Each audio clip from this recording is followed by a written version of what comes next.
Informe de pájaros. De nido en nido, conectamos las historias del país y del mundo.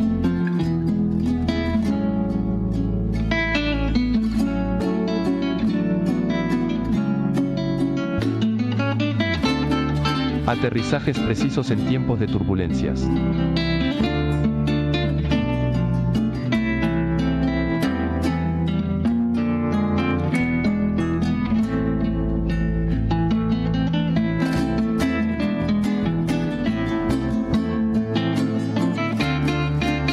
Informe de pájaros. Coordenadas para no perder el rumbo.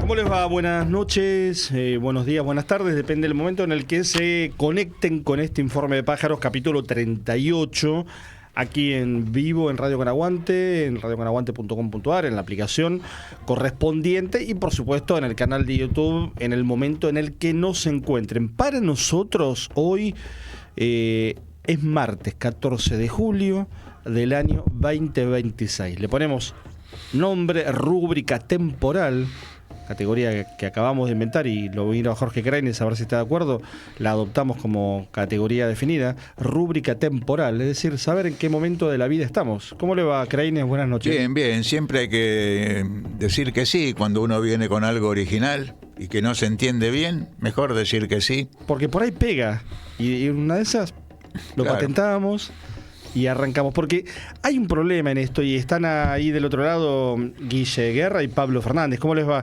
Hoy sin Luana Haidt y Solana López, ambas averiadas, entraron a boxes y no las tenemos a nuestras compañeras acá en el estudio. No tenemos voces femeninas. No tenemos voces femeninas, pero esto de remarcar la fecha en la que estamos es muy de estos tiempos, ¿no? No el hecho de la rúbrica temporal, que es un juego de palabras que uno inventa como pirueta del lenguaje en el aire, casi improvisadamente, sino es muy de estos tiempos esto de no saber cuándo ocurren las cosas.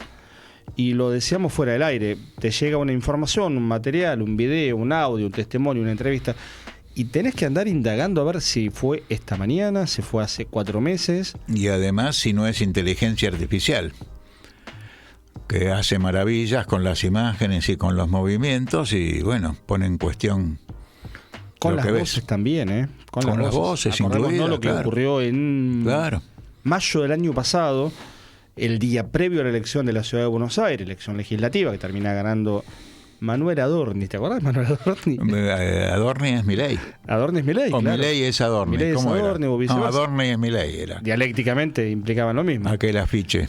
Y esa elección que gana el ahora ya ex jefe de gabinete, hemos hablado bastante de él, tuvo el condimento extra de el sprint final de la trampa, vamos a llamarlo de ese modo, en donde los perjudicados indirectamente fueron la gente del PRO, porque pusieron a un falso video de Mauricio Macri llamando al voto para Manuel Adorni en contra de su propia candidata, que era Silvia Los Penato.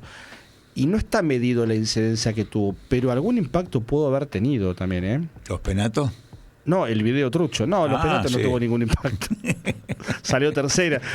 Yo creo que no por el video, claramente, pero digo... Lo eso, que se dice tercera cómoda. Tercera cómoda, lejos. Bueno, estamos haciendo un poco de prehistoria en una Argentina que nadie se acuerda de lo que pasó la semana pasada y nosotros estamos trayendo a la mesa de trabajo. Los Penatos. Silvia Los Penato, la chica progre sí, ahora que la nombrás, pero había quedado un poco en el olvido.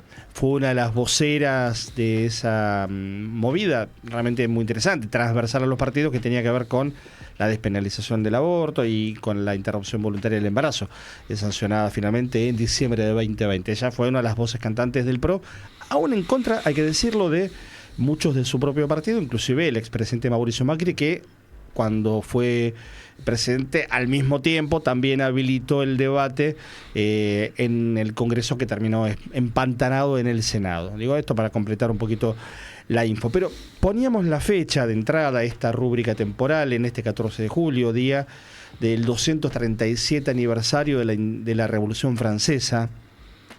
mal festejo hoy para Mbappé y compañía, lamentablemente. La toma de la Bastilla.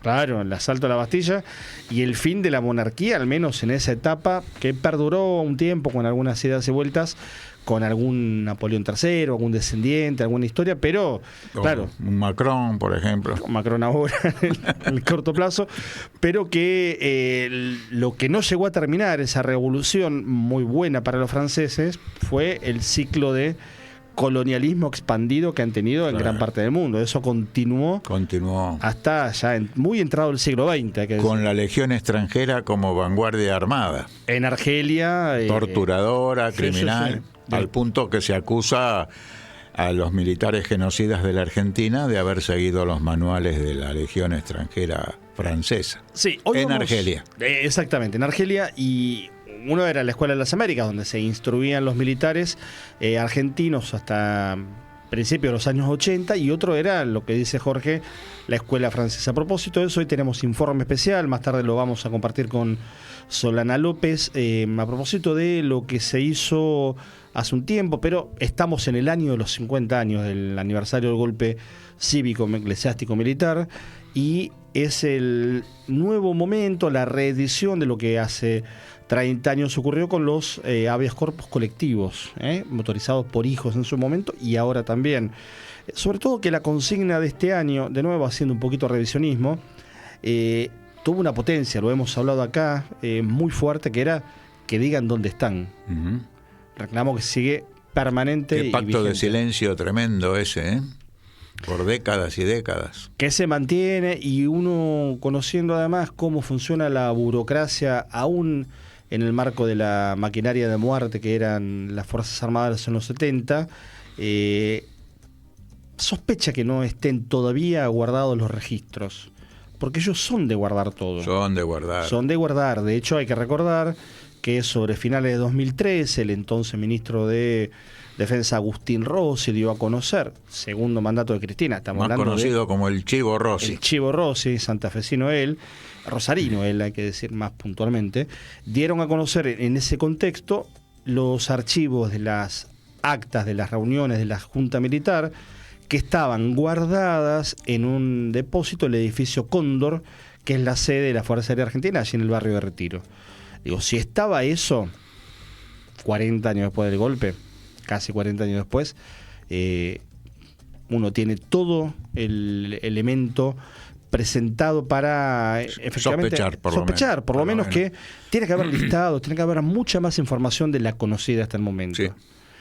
Por eso el que digan dónde están de este año tiene una potencia, además por los 50 años, significativa en un momento en donde además, en lo que va de este año, hemos tenido algunas pérdidas muy fuertes en términos de los referentes de derechos humanos, sobre todo en madres y en abuelas, ¿no? Que van quedando un poquita por una cuestión generacional, digamos, una enorme mayoría con más de 90 años, de las muy poquitas que quedan. O sea que es un año realmente dramático, pero a su vez hay genocidas que mueren sin haber pagado sus culpas. Sin haber pagado su culpa, claro, por la demora que implicó ese paréntesis de impunidad, porque hay que decir que después de los planteos militares del 87, el gobierno de Alfonsín termina de defeccionar, porque en realidad la defección y la claudicación de lo que habían sido la buena iniciativa de los juicios a las juntas comienza en diciembre del 86 con la ley de punto final, votada inclusive con la nariz tapada, así textual, por diputados radicales que habían tenido familiares desaparecidos,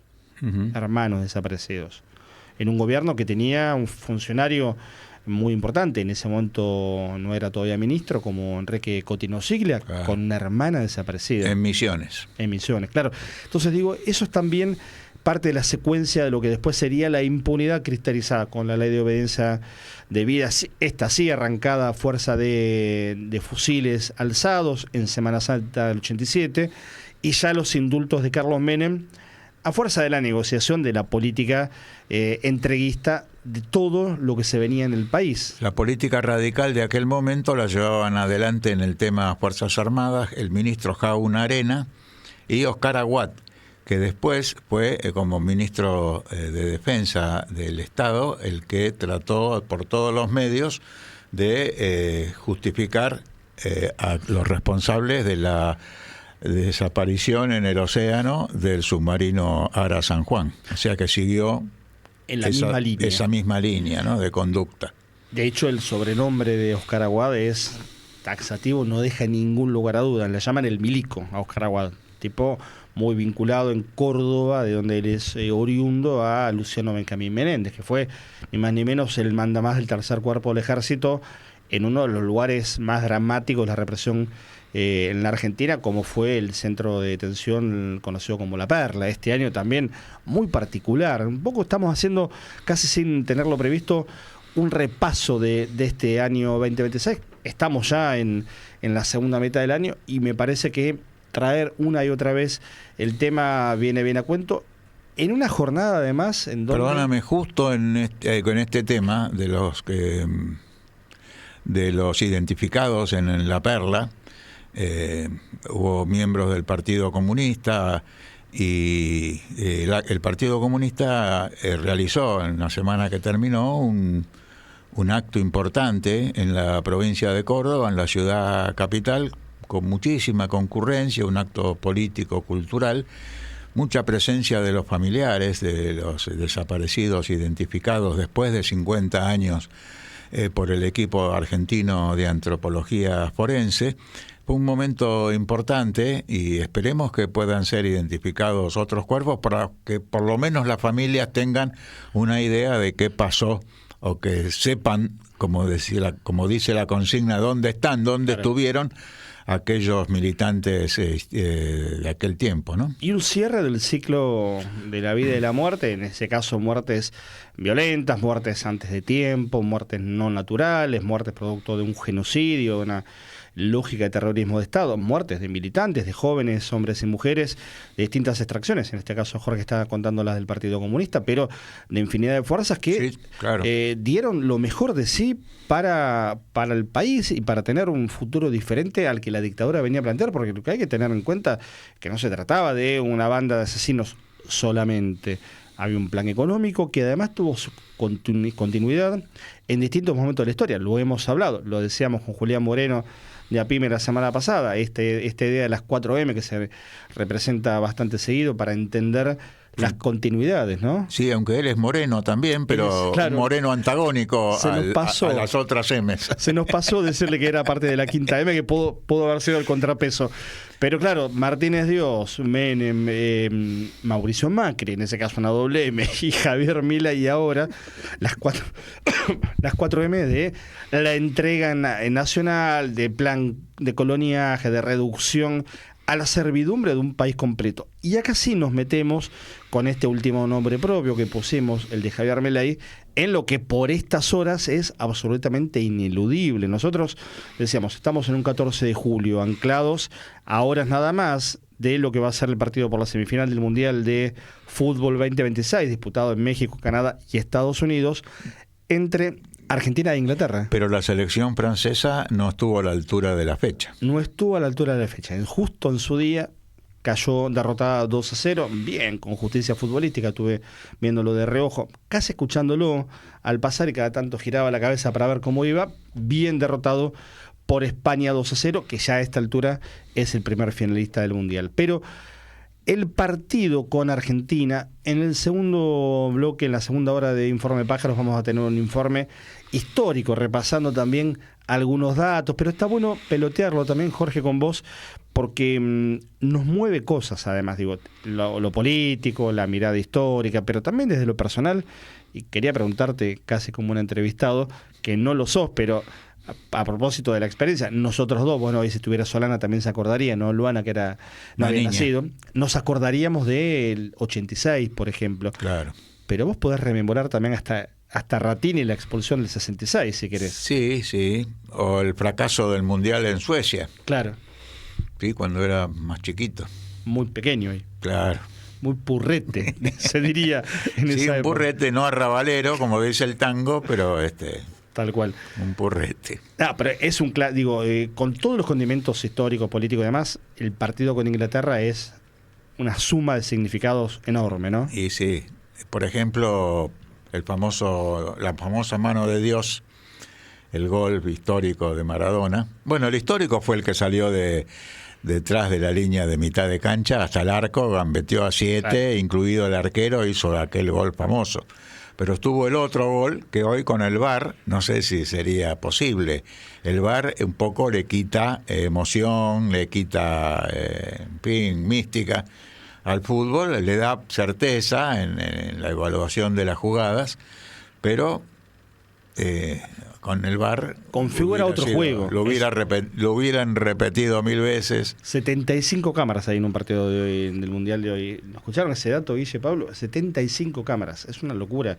Vamos a tener que poner a imaginar, acá tenemos 4 cámaras, 5 cámaras, multiplicarla por 12 o 13 esta cantidad de cámaras, rodeando cuanta toma y cuánto ángulo posible puedas imaginar para ver justamente estos detalles. Incluso los árbitros llevan una camarita. Para los árbitros es una cosa increíble. Sí, llevan los audífonos de la relación con el VAR y con los jueces de línea y etcétera, y ahí va una camarita adosada, o sea que la televisión pasa lo que ve el árbitro. ¿A cuánto desde su estamos? ángulo. Voy a hacer un paréntesis de ciencia ficción y ahora volvemos al paso político. Ciencia ficción, ¿eh? ¿A cuánto estamos que el árbitro en algún momento le haga una seña a un jugador para que corra para un lado o para el otro? Porque él está viendo las jugadas mejor que los jugadores, tal vez, y con la ayuda del auricular le pueden decir, che, decirle al 4 que se tire para la izquierda, que el otro no está marcando, e incida. Bueno, esto nos lleva al tema de la inteligencia artificial, al tema de las sociedades controladas por los algoritmos y el famoso tema del gemelo digital que empresas como Palantir y otras dominan y tienen de cada uno de nosotros y de nosotras, incluyo a las chicas que hoy no están con nosotros acá en la mesa, nuestros deseos, nuestros intereses, nuestras relaciones, nuestros pensamientos. Así que va a haber que pensar cómo confrontar con estos sistemas de control que están vigilando las sociedades desde cada una de las personas. Y el partido de Inglaterra y Argentina, o Argentina-Inglaterra mañana en Estados Unidos, tiene también un condimento ya no de la guerra de Malvinas, ya no de las invasiones inglesas. Repito, en la segunda hora vamos a pasar un informe que tenemos armado sobre un recorrido cronológico de las relaciones con Inglaterra, sino tienen el condimento muy presente de la relación hoy con el Reino Unido y con Inglaterra en particular. Por un lado, Milei va a viajar, creo que en septiembre-octubre, a una exposición comercial. Admirador ferviente de Margaret Thatcher. Y hay que ver, en ese viaje no ha ido todavía al Reino Unido, sí, muchas veces a Estados Unidos, hay que ver si el presidente plantea de movida la cuestión de la soberanía. Él tiene la obligación, el mandato constitucional inclusive. Hay un artículo agregado, un anexo temporal en la Constitución que tiene vigencia sobre el reclamo permanente de la Argentina. Y venimos de algo, Jorge, creo que lo has estado viendo, y si no, digo, también lamentablemente pasó un poco por debajo del radar de la información, la incursión de un buque militar en aguas argentinas. El Midway. Efectivamente, un buque que fue y se trasladaba desde las Malvinas hasta Punta Arenas en Chile, lo que muestra la complicidad con el colonialismo inglés por parte del Estado chileno. Digo el Estado chileno porque no terminó, nunca se rompió esa alianza en el sur del continente. Y si bien la Marina de Guerra Argentina comunicó a la Cancillería la información que había detectado esa unidad británica naval, bueno, la Cancillería no movió un dedo. Y de hecho consintió que buques de guerra ingleses utilicen las aguas territoriales argentinas en su tránsito por esa región tan cuestionada y con un futuro muy complicado, porque los planes imperialistas pretenden apropiarse y empezar a explotar los recursos naturales de la Antártida, que es nuestro gran equipo de aire acondicionado. Si empiezan a trabajar y a explorar recursos naturales en la Antártida, es posible que empiecen a aumentar las temperaturas, llegando al calor extremo en nuestra parte sur del continente, donde está Argentina, donde está Chile. Y me parece que Argentina, mejor dicho, el gobierno de Milei comete un gravísimo error al no cuestionar estos movimientos, que por otra parte tienen que ver con el paso interoceánico, con el Pacífico Sur, con el Atlántico Sur. Es decir, las Malvinas forman parte de una integridad que debe ser políticamente considerada. En un país como la Argentina, que tiene una de las zonas económicas exclusivas de 200 millas más grandes del mundo, con enormes riquezas, y que nunca se planteó un plan nacional, un plan de desarrollo hacia esa región, que tiene desde ya la pesca, pero los recursos ictícolas, pero al mismo tiempo en el lecho marino hay minerales y hay riquezas incomparables, y Argentina no tiene. Bueno, Menem disolvió la empresa de líneas marítimas del Estado, ELMA, y no tenemos ni una empresa de pesca del Estado, y de ninguna de las provincias costeras del Atlántico Sur. De manera que estamos sin una presencia en esas regiones, en este caso regiones marítimas, y expresa, eso no expresa, sino es presa de los deseos incontenibles de las grandes corporaciones transnacionales. Y vos lo mencionabas recién a Oscar Aguad en su paso por el Ministerio de Defensa, cuando se entera el entonces funcionario, estando en Canadá, bueno, el viaje estaba previsto, digamos, en eso uno no puede achacarle algo en particular, pero se entera a la distancia que el submarino estaba perdido. Bueno, él después vuelve, el submarino se tarda un año en encontrarlo, toda la búsqueda que costó decenas de millones de dólares por parte del Estado argentino. Está bien que eso haya ocurrido de ese modo. Participaron una veintena de países en el operativo.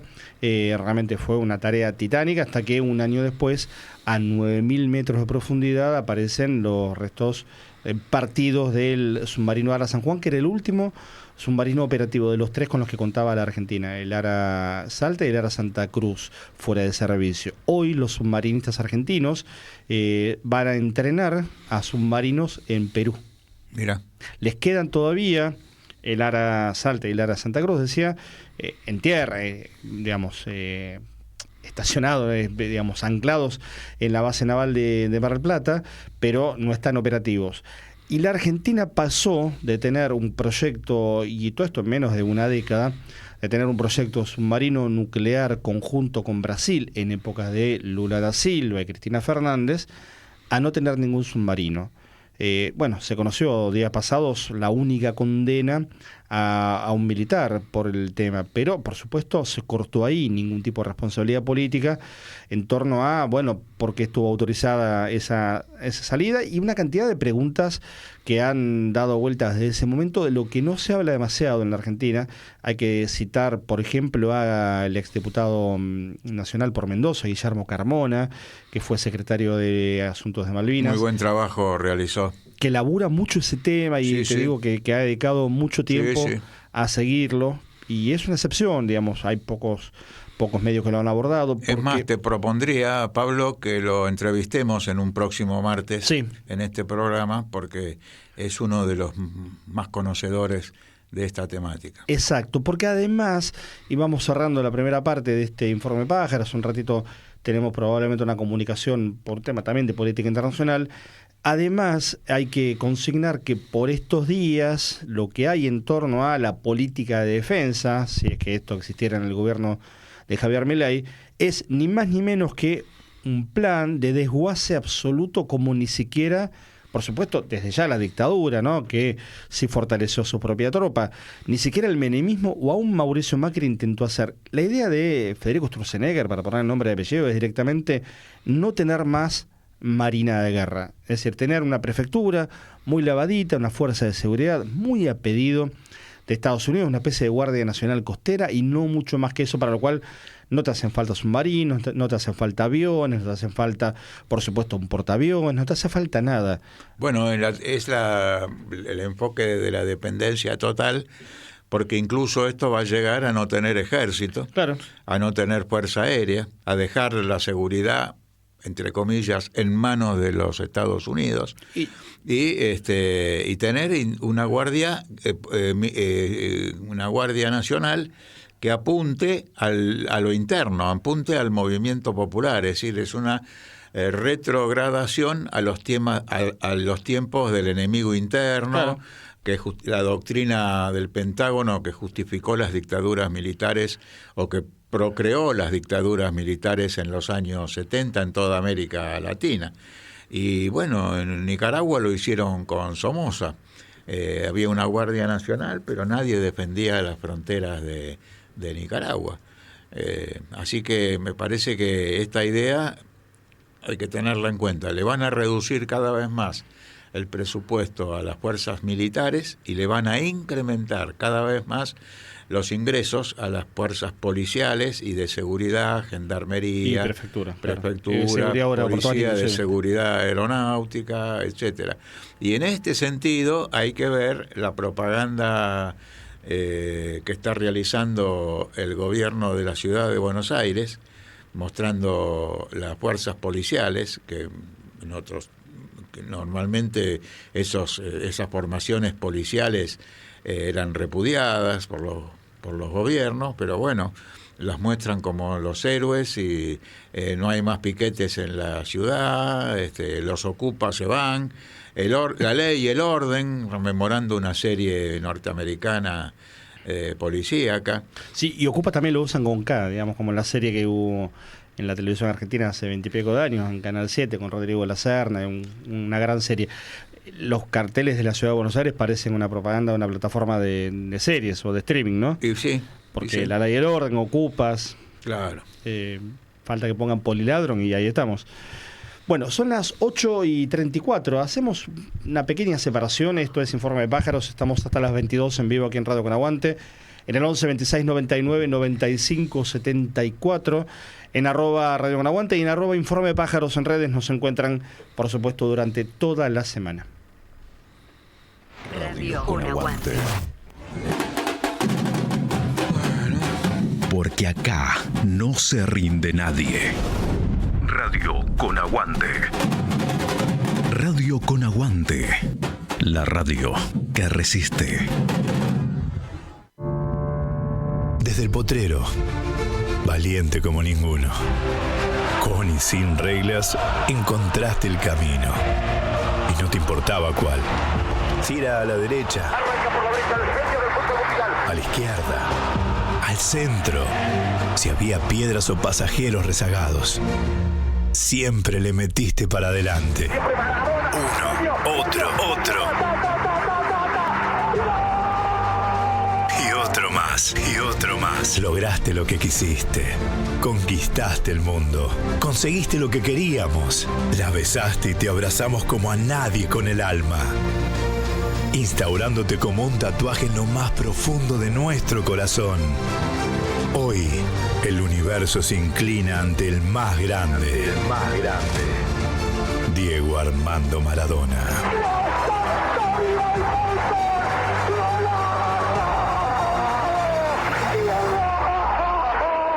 Gracias por tanto. Por esas lágrimas, por Argentina 2, Inglaterra 0. Tu radio, siempre. A la bronca. Hace la radio.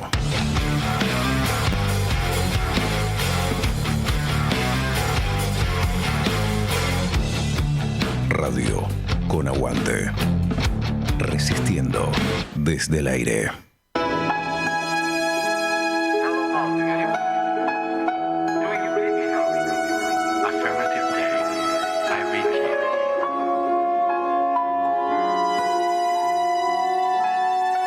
Informe de pájaros.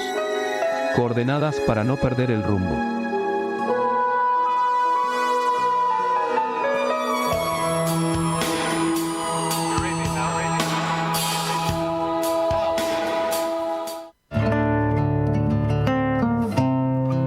20:37 en la noche de la República Argentina y tenemos la posibilidad de conversar. Nos está escuchando al otro lado con Leonardo Baster, es el responsable de negocios a cargo de la Embajada de la República de Cuba en la República Argentina. Y lo saludamos aquí en el piso Pablo Marcau y Jorge Kreines. ¿Cómo le va, Baster? Buenas noches. Hola, buenas noches para ustedes, para Jorge y para todos los oyentes de la radio. Gracias por atendernos. ¿Cómo estás, Leo? Un abrazo grande. Un abrazo, hermano. Bueno, hay una palabra que hace décadas en América Latina explica por sí misma la situación de Cuba en materia de política internacional. Por supuesto que no es la única y podríamos elegir una doble definición como misiones médicas, y eso también habla de Cuba, y hablar de solidaridad internacional también habla de Cuba. Pero si uno dice bloqueo en este continente, en esta parte del mundo y por qué no en el mundo entero, claramente define la situación de Cuba. Y me gustaría, Leo, nos gustaría que nos des una primera aproximación al tema en un año muy particular, además, porque esto se ha acrecentado y sobre todo después del 3 de enero con lo ocurrido con el presidente de Venezuela, Nicolás Maduro, y su esposa. Sí, efectivamente. Para empezar, finalmente, incluso las propias autoridades de los Estados Unidos, si uno se fija, han dejado de usar esa palabra que durante décadas se utilizó, sobre todo en la prensa, para desviar un poco la atención, que era el llamado embargo. A partir de la orden ejecutiva del 29 de enero de este año, en que el presidente Trump estableció de facto un bloqueo petrolero contra Cuba, amenazando a los países y a las empresas que suministraran combustible a Cuba, ya nadie niega que se trata de un bloqueo, puesto que las propias autoridades de los Estados Unidos lo denominan de esa manera. El comandante en jefe Fidel Castro en una ocasión dijo que no se trataba ni de un embargo, ni siquiera de un bloqueo, como siempre lo hemos llamado nosotros, sino que era estrictamente una guerra económica, comercial y financiera, ahora energética, podemos decir, que se nos impone a nosotros los cubanos durante más de 60 años, y que el objetivo sigue siendo el mismo, el de provocar hambre, miseria, desesperación en el pueblo cubano, para provocar una especie de estallido interno y el derrocamiento de la revolución cubana. Esta política de Washington con relación a Cuba, Leonardo, tuvo una respuesta al menos diplomática en las Naciones Unidas, que con una votación muy diferente, 136 contra 9, votaron la resolución impulsada por Cuba en contra del bloqueo, señalando que es un genocidio y que en realidad perjudica en primer lugar al conjunto del pueblo de Cuba. Eso son palabras que han quedado escritas. La solidaridad internacional se sigue manifestando desde los pueblos, en fin, hay estados que también buscan la forma de colaborar, pero lamentablemente ese bloqueo y ahora el cerco petrolero, como dicen en Cuba, el bloqueo recrudecido no termina de continuar con un efecto muy negativo sobre la vida cotidiana en la isla. Sí, realmente lo que ocurrió en Naciones Unidas la pasada semana fue una demostración más de que en cuanto al bloqueo se refiere, el gobierno de los Estados Unidos se encuentra aislado internacionalmente, porque la inmensa mayoría de la comunidad internacional apoya el levantamiento de ese bloqueo. Estados Unidos trató por diversas vías, como hace cada año, de sabotear que se discutiera el tema. Hay que señalar que lo que ocurrió la semana pasada no es la votación que ocurre todos los años. Esa volverá a hacerse este año en el mes de octubre, Siempre ocurre entre los últimos días de octubre, a más tardar los primeros días de noviembre. Este año debe ocurrir en los últimos días de octubre. Sin embargo, Cuba propuso discutir el tema a partir de la gravedad de la situación que está ocurriendo en el país y de la situación impuesta por este bloqueo energético, por esta asfixia económica que está teniendo graves daños y consecuencias en todos los aspectos de la vida, incluso en sectores que fueron banderas de los logros sociales de la revolución, como la educación y la salud. Señalábamos que a partir del recrudecimiento de estas sanciones, sobre todo a partir del año 2018, el índice de mortalidad infantil de Cuba, que llegó a ser el menor, el más bajo de todo el mundo, se ha duplicado. O sea, hoy hay niños que mueren recién nacidos en Cuba a causa de el bloqueo, porque se le impide a Cuba acceder a medicamentos que puede necesitar un bebé recién nacido, a recursos, a financiamientos para acceder también a equipos médicos para la atención de nuestros niños, de las madres embarazadas. Y ratifica que el bloqueo es un acto genocida que busca también el exterminio de un pueblo a partir de la propia declaración de su esencia en aquel célebre memorándum del 6 de abril de 1960 del entonces subsecretario de Estado de Estados Unidos, Lester Mallory, donde decía que como la mayoría del pueblo apoyaba a Castro y a la revolución, había que hacer padecer a ese pueblo 1000 necesidades y 1000 carencias para que el mismo pueblo fuera entonces quien provocara la caída de la revolución. Leonardo, en este contexto que nos describís, Jorge citaba la sesión de la semana pasada y vos dabas la explicación. Nosotros ese día recordábamos que el canciller cubano, Bruno Rodríguez, dio la cifra de unos 8.000 millones de dólares de impacto directo e indirecto en el último año, lo cual es una cifra altísima para cualquier país y para un país como Cuba, mucho más. La Argentina es mucho dinero y es algo más grande que Cuba. La pregunta es, ¿cuánto hay de, no digo una esperanza pasiva, pero cuánto hay de esperanza que esto pueda empezar a torcerse en términos de que el mundo también está configurándose en nuevos bloques? ¿Qué pasa con los BRICS?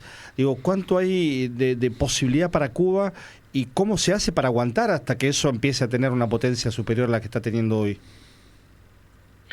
Bueno, realmente el escenario es extremadamente complejo.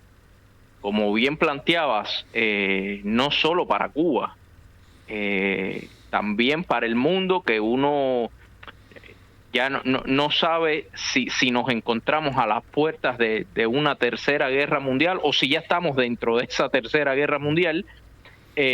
También es un escenario muy complejo para nuestra región y para Cuba, por supuesto, a partir de este recrudecimiento del bloqueo, que por supuesto no es nuevo, lo que sí ha sumado componentes extremadamente agresivos como el bloqueo petrolero y un elemento novedoso y muy peligroso también, que son las amenazas constantes de agresión militar por parte ya sea del presidente de los Estados Unidos, del secretario de Estado Marco Rubio, como de otros funcionarios del gobierno de los Estados Unidos, que además de asfixiarnos económicamente, ahora prácticamente a diario se amenaza a Cuba o aparecen en grandes titulares en un sector de la prensa corporativa estas amenazas o la construcción de supuestos pretextos para avalar que esta amenaza militar ocurra, como es el caso de señalar que Cuba constituye una amenaza para los Estados Unidos, cosa que es ridícula y no resiste ninguna una amenaza inusual y extraordinaria. Claro. Dicen. No hay argumento que pueda justificar eso. Ahora, está claro que los cubanos no nos podemos quedar de brazos cruzados. uno puede decir, bueno, ¿por qué seguimos llevando a Naciones Unidas el tema del bloqueo si las resoluciones y las votaciones no son vinculantes? Bueno, pero es el sistema con el que contamos hoy. Cuba, ciertamente hay que reformar y democratizar mucho más el sistema de Naciones Unidas, pero es hoy al menos lo más democrático con que contamos, sobre todo los pequeños países del sur. Comparto Y además, contigo, Leo, porque sí, hay gente que con la mejor intención acusa de inacción a las Naciones Unidas, pero hay que concentrar en aquellos estados que son responsables de desfinanciar o de bloquear la actividad de este organismo internacional. O sea, no es el asunto con la multilateralidad de las Naciones Unidas, sino marcar claramente que Estados Unidos y sus aliados occidentales sistemáticamente han bloqueado las labores de la organización en diversos temas. Hoy tenemos, por ejemplo, la agresión militar contra la República Islámica de Irán, tenemos las fuerzas navales norteamericanas bloqueando nuevamente el estrecho de Hormuz, y son ellos los responsables de esa falta de actividad o de verificación en los hechos de lo que se vota, incluso en los grandes escenarios de las Naciones Unidas. Sí, está claro, es lo que decía, es un sistema que hay que democratizar. Exacto. Ahora, antes de echarlo por tierra y derrumbarlo, primero hay que ver cuáles son las propuestas de qué nuevo sistema, Sí. y si podría ser más democrático ese nuevo sistema que se quiere compartir. Porque Ahora, perdón que te interrumpa, está la idea de un orden mundial basado en reglas que las impondrían los Estados Unidos, o presume de hacerlo el propio presidente Trump. Como era hasta hoy, supuestamente basado en unas reglas en las que han dejado de convenirles, y hoy ellos mismos han roto las reglas que ellos mismos impusieron. Claro. Entonces, le doy respuesta también a la pregunta anterior, ¿cómo Cuba puede salir de este complejo momento? En primer lugar, reconociendo que es extremadamente peligroso el contexto. Y después con el arma que hemos tenido los cubanos a lo largo de nuestra historia, que es la unidad. La unidad, en primer lugar, y por sobre todos los obstáculos que nos encontremos en el camino. Y no vacilar ante los obstáculos que ciertamente tenemos. En momentos como estos en nuestra historia hemos aprendido que las vacilaciones son armas y son ventajas que uno le da al enemigo. Como nación, como pueblo, debemos mantenernos unidos. Así hemos salido adelante en otros momentos también complejos de nuestra historia, como fue el periodo especial, como fueron también los primeros años de la revolución, donde la política agresiva de los Estados Unidos se manifestó de muchas maneras también. Innovando también con creatividad, como decimos los cubanos, reformando o cambiando todo lo que debamos cambiar también para perfeccionar nuestro sistema, como decía el comandante en jefe Fidel Castro en su concepto de revolución, cambiar todo lo que deba ser cambiado, pero sobre todo con la unidad. La unidad es la gran enseñanza que nos ha dejado la revolución cubana, y si acaso el legado más importante de esa revolución para los pueblos de América Latina. Al respecto te quería preguntar de una novedad reciente, que es el informe que presentó el gobierno sobre nuevas medidas sobre la economía cubana, innovando en distintos aspectos. No sé qué podés comentarnos al respecto. Sí, forma parte de un programa de 176 medidas, muchas de las cuales esto ha sido un proceso largo, se vienen discutiendo desde hace más de 15 años, atravesaron los dos últimos congresos del Partido Comunista de Cuba, también las discusiones que derivaron en la aprobación de nuestra actual Constitución, que fue aprobada en 2019.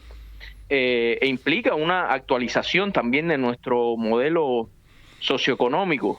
En ningún caso transformaciones o concesiones de algún tipo de orden político, pero sí entendiendo que hay que actualizar nuestro propio modelo y entendiendo, como decía el presidente Díaz-Canel, que para sostener un modelo de justicia social, de distribución equitativa y justa de la riqueza, lo primero que tiene que hacer un pequeño país como Cuba es producir esa riqueza, que es algo, quizás una deuda que tenemos. Por ejemplo, llevamos varios años hablando de sustituir importaciones, sobre todo en materia de la alimentación, depender menos de la importación de alimentos y realizar las transformaciones que permitan que esos alimentos se produzcan en Cuba. Entonces, la mayoría de estas medidas que se proponen van en ese sentido. Sí hay muchas que son novedosas realmente. Ahora todo el éxito de estas medidas estará en la manera en que se apliquen, en que también en las medidas o los mecanismos de control popular que existan también para llevar adelante las que se ejecuten de buena manera y las que produzcan los efectos no deseados, sustituirlas o reformarlas también. Leonardo, yo te quiero preguntar de mi parte la última, y te agradecemos mucho este rato de charla, esta hora de la noche. Por supuesto, uno sabe que ustedes no pueden opinar y dar precisiones sobre el gobierno del país en donde están ejerciendo la representación, entonces no te vamos a pedir ningún tipo de opinión sobre el gobierno argentino, pero sí, por supuesto, nos gustaría conocer tu mirada sobre la relación con la sociedad argentina, con el pueblo argentino, que es de larga data, que es de mutuo afecto y que también tiene un capítulo y tiene que ver con lo que estás planteando de negociaciones y de comercio y de intercambio. ¿Cómo está hoy Cuba con la Argentina, hasta donde nos puedas contar, entendiendo, por ejemplo, y apenas un dato nada más de color, que el turismo es muy importante para ustedes? Queda poco tiempo para la Feria Internacional de Turismo de Buenos Aires, que es una de las más grandes del mundo, y que Cuba ha sido siempre un destino muy, muy interesante para el turismo argentino, por ejemplo. ¿En qué punto está hoy la relación Cuba-Argentina? Mira, precisamente como señalabas, la relación de Cuba con Argentina es histórica y a nivel popular es multifacética. Hoy yo te podría confirmar que no hay un evento de cualquier índole que se realice en Cuba, ya sea comercial, la Feria Internacional de La Habana, ya sea cultural, algunos de los festivales artísticos en cualquiera de sus manifestaciones, desde el Festival de Cine, Teatro, la Fiesta del Caribe en Santiago de Cuba, el Festival Internacional de Ballet, el Premio Casa de las Américas. Hoy no hay un evento que se realice en Cuba donde no haya presencia argentina.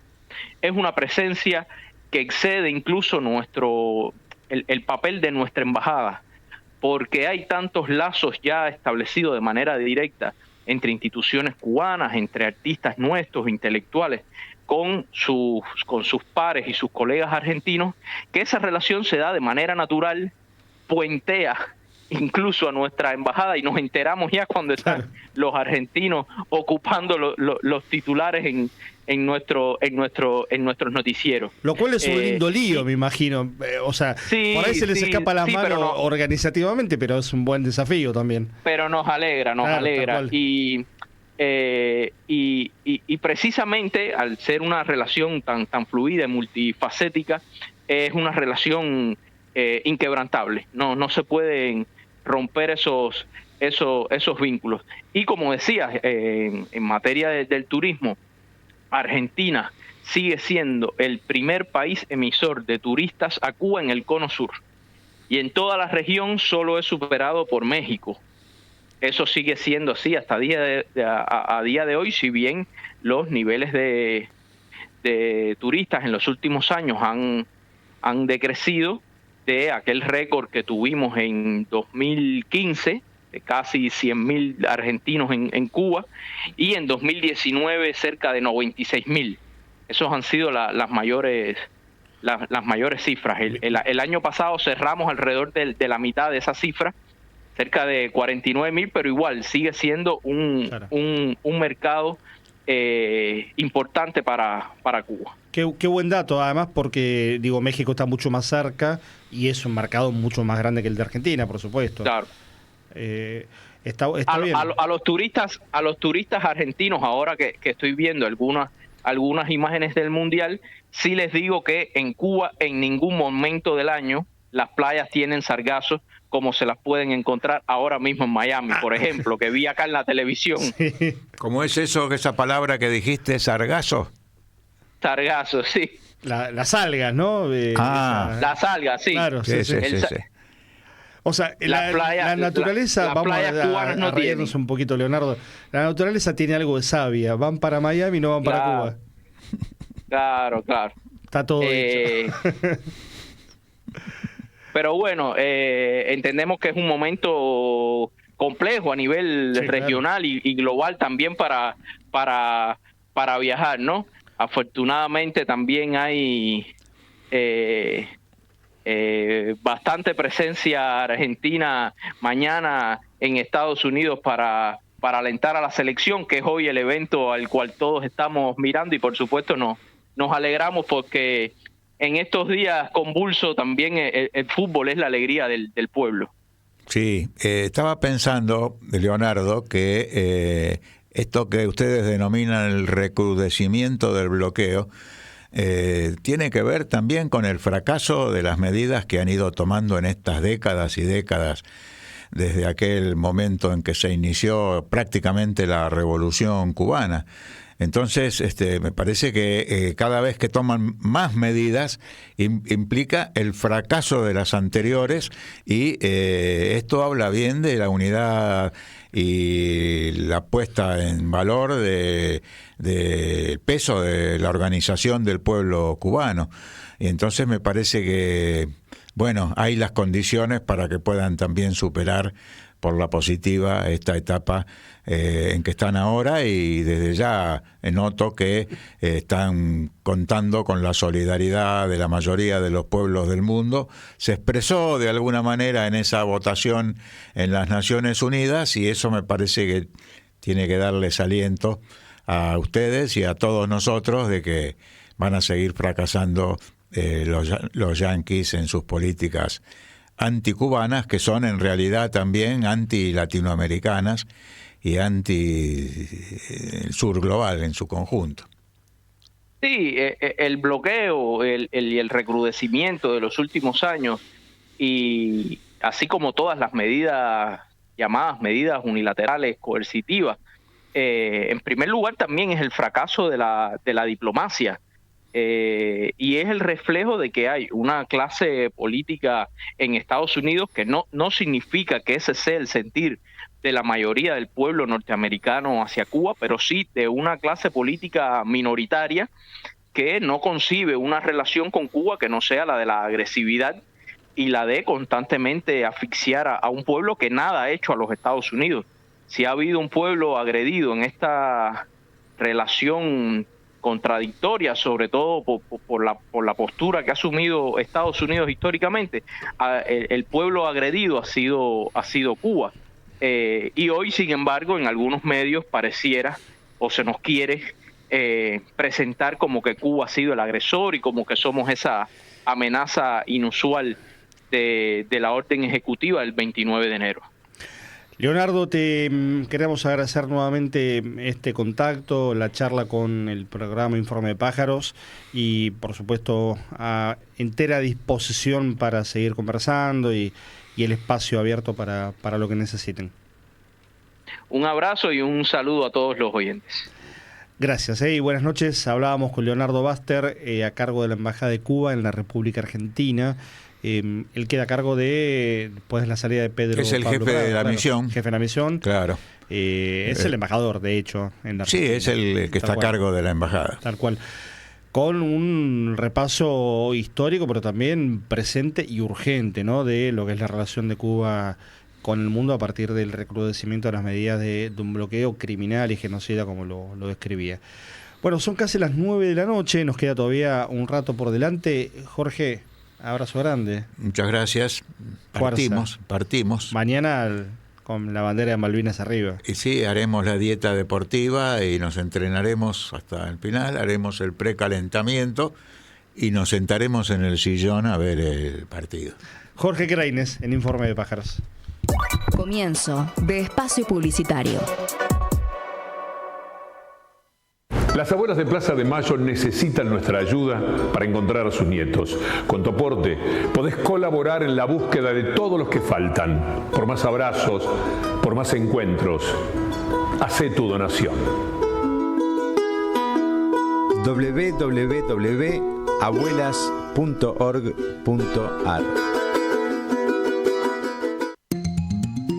Despidos y bajos salarios. Los despidos se convirtieron en la política laboral del gobierno. Buscan imponerlos junto a la baja de salarios en el Estado para lograr el disciplinamiento social y regular el mercado de trabajo. Que no nos tapen la cruda realidad. Hoy, más que nunca, tenemos que estar resistiendo desde el aire. Historias y canciones del tercer planeta. 10 años en la radio y en tus oídos. Lo bueno de los talleres para la tercera edad de la panadería es que mamá se enganchó enseguida con guitarra eléctrica. Lo malo es que ensaya en casa. Ahí está, otra vez, dale que dale con la guitarra eléctrica. Hace una pausa nada más que para comer. Comida de la panadería, claro. No veo la hora de que empiecen a dar cursos de origami, de filatelia, de relojería, de lo que sea, con tal de que baje un cambio. Talleres para la tercera edad de la panadería. Llegar a grande no es para cualquiera. Talleres para la tercera edad de la panadería.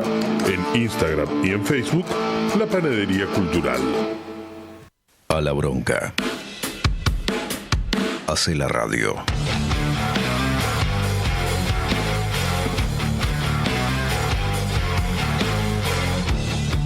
Radio con aguante. Resistiendo desde el aire. Bienvenidos y bienvenidas a Nuestra América, Centro Cultural.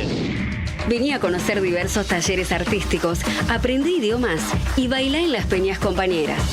Estamos en el barrio porteño de Almagro, Perón 3390, Ciudad Autónoma de Buenos Aires. Vení, conocenos, conocete. Nuestra América. Fin de espacio publicitario.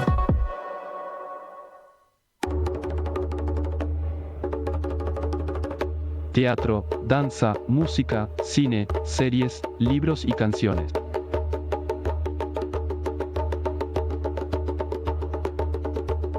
Panorama cultural en Informe de Pájaros.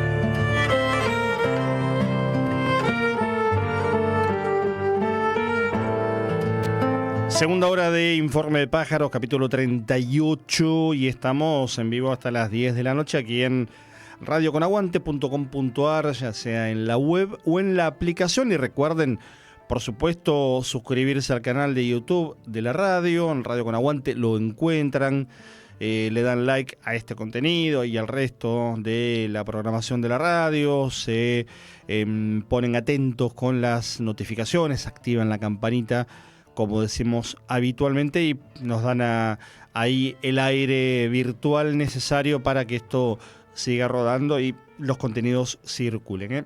21:07 en este martes 14 de julio, repito, en vivo, en el 11 26 99 95 74. Y ahí, tema que llevamos meternos, que tiene que ver con los 50 años del golpe de Estado que se conmemora durante todo este 2026. Por supuesto, tuvo un pico esto allá por el mes de marzo, cuando arrancábamos la segunda temporada de Informe de Pájaros aquí en la radio, con lo que fue la movilización, cuyo epicentro estuvo, como habitualmente ocurre, en la ciudad de Buenos Aires, pero con réplicas en todas las plazas y todas las ciudades y localidades del país, mostrando lo que es el músculo de la memoria, un músculo muy activo en la historia argentina, que es parte fundamental, que es, uno podría decir, la columna vertebral de esta democracia que supimos conseguir con todas las limitaciones que tiene, sin la memoria, sin la búsqueda permanente de la verdad y la justicia,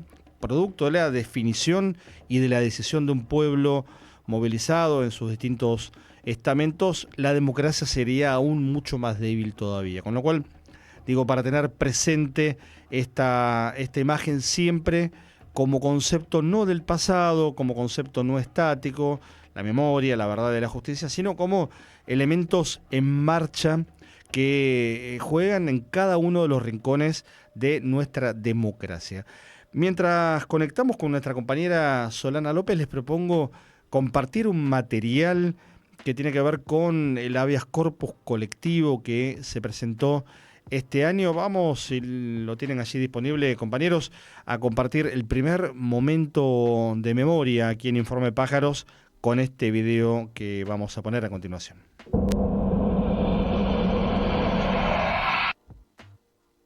$50 después, volvemos a presentar un habeas corpus, pero esta vez no es un habeas corpus individual en relación a cada uno de nuestros padres o madres, sino que es un habeas corpus colectivo. Lo que nosotros queremos es hacer cesar ese estado de incertidumbre acerca de dónde están, y le decimos a la justicia que queremos saber dónde están todos los desaparecidos, no cada uno de nuestros familiares. Es un habeas corpus colectivo que se presentó el 24 de marzo a la hora en la cual iniciaba el golpe genocida. El 7 de mayo tenemos una audiencia, el jueves a las 10 de la mañana, ante la Cámara Federal, la Sala Segunda, para defender este habeas corpus que efectivamente ya nos dijeron en la justicia que nos asistía razón, pero nos están dando vueltas acerca de que no podemos presentarlo por todos, sino que tiene que ser individual y no puede ser colectivo.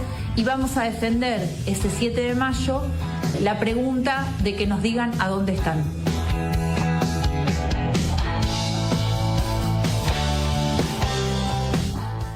El colectivo son 50 en términos de 50 con S, ¿no? Sin contar todavía, es quien motorizó este habeas corpus colectivo que se presentó en mayo. Ya hubo novedades hace un par de semanas porque allá por finales del mes pasado el juez federal Sebastián Ramos ordenó algunas medidas, probatorias con relación a este reclamo del colectivo Son 50, en cumplimiento de una resolución de la Cámara Federal que determinó que el Estado tiene la obligación de dar información fehaciente sobre el destino de las personas secuestradas por la represión ilegal y cuyo destino aún se desconoce.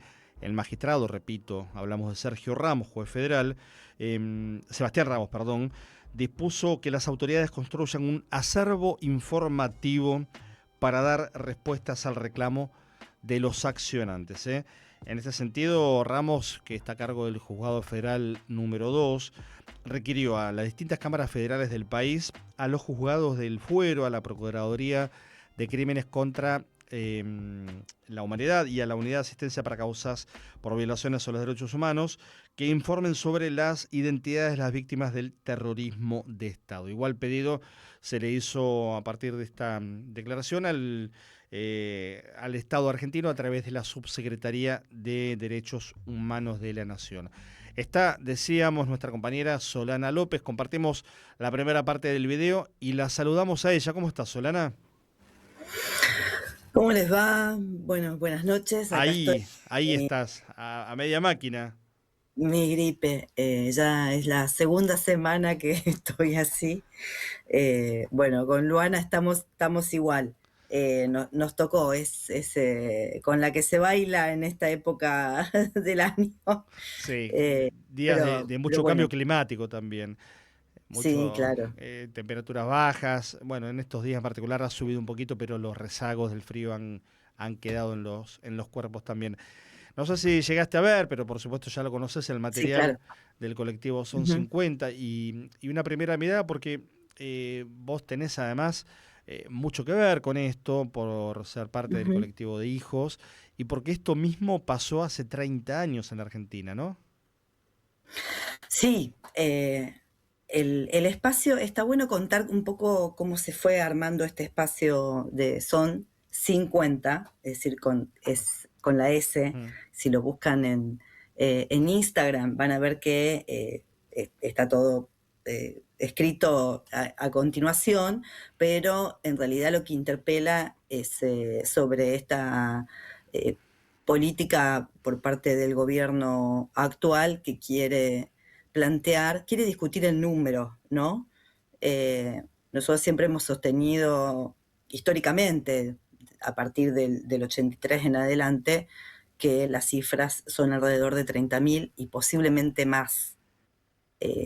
Pero aquí no queremos discutir un número, por eso son 50. Estamos planteando que, bueno, ocurrió un genocidio en nuestro país brutal y que las consecuencias todavía en la actualidad las sufrimos, ¿no?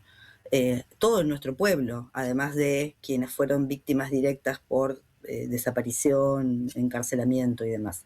Entonces se creó este espacio político que por un lado hace la difusión de una serie de iniciativas como esta. Está previsto llevar adelante otro tipo de iniciativas también.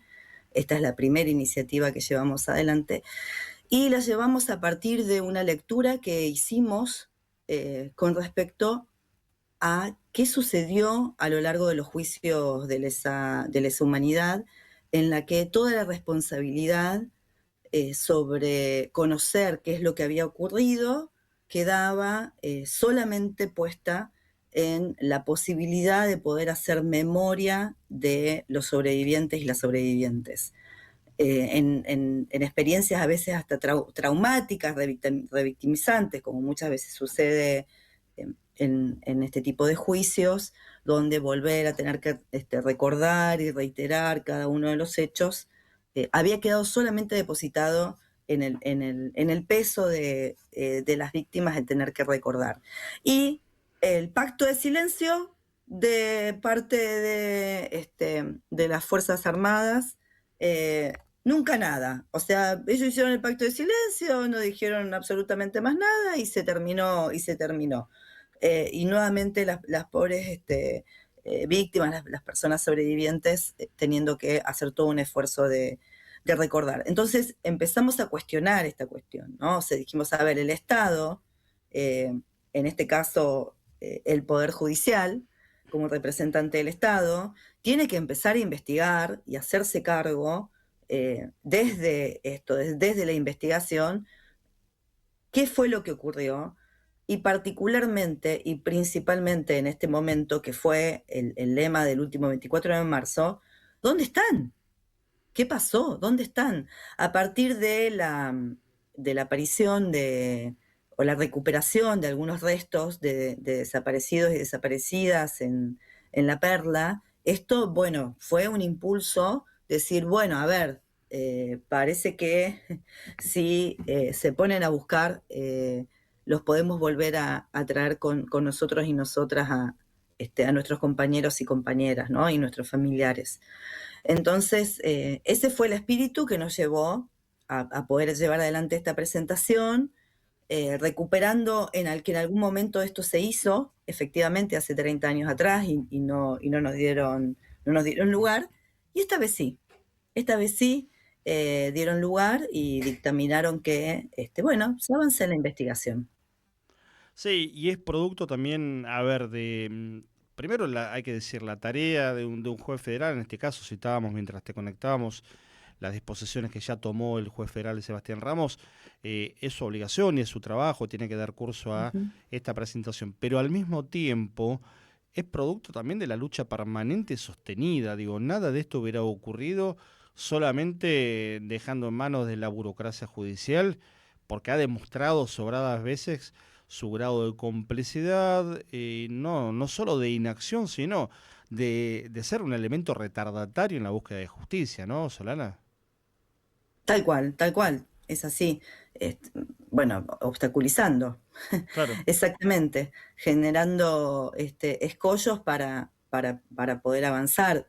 Digo, la complicidad posterior a la dictadura no solamente se da en su momento con el punto final y la obediencia debida y luego los indultos que fueron dados desde el Ejecutivo, sino también, todas las trabas que fueron poniendo por parte de la justicia. Si algo se fue avanzando en algún momento, tiene que ver también con que fue cambiando quizás la correlación de fuerzas, se fueron construyendo otro grado de movilización y de conciencia, y a partir de ahí se pudo conseguir avanzar con los juicios de lesa. Claro. Pero, insisto, los juicios de lesa humanidad se realizaron sobre la lógica de que la responsabilidad de poder recomponer cómo fue la historicidad de parte del terrorismo de Estado, puesta únicamente en los sobrevivientes, y eso es brutal. Sí, y ni hablar del proceso de revictimización al que se han sometido producto de la duplicación de testimonios y demás, con algún caso paradigmático y lamentablemente célebre como el de Jorge Julio López. Exactamente. Que fue desaparecido en democracia cuando estaba declarando justamente hace 20 años la reapertura de los juicios. Van a ser 20 años ahora en septiembre. Habíamos hablado en su momento con Guadalupe Godoy y habíamos quedado, mirá lo rápido que va pasando el tiempo, en volver a hablar con ella ahora que quedan nada más que un par de meses para cumplirse ese aniversario.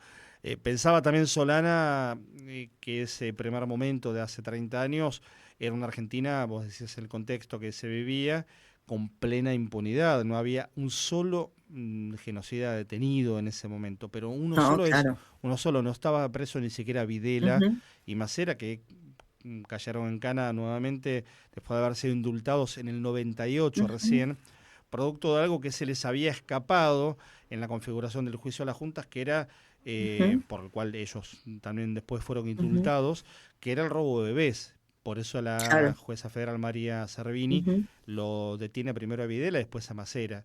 Pero en el 96 la impunidad que había en la Argentina era total y absoluta. Claro, mira, y es importante esto que mencionás, yo siempre apelando a mi coterreneidad, que es Río Cuarto, mi pequeña ciudad, pero se está ventilando un juicio o iniciando un juicio que es la causa Gutiérrez, que tiene que ver con juicios de lesa humanidad, y ahí aparece un personaje que es Salinas. Este personaje era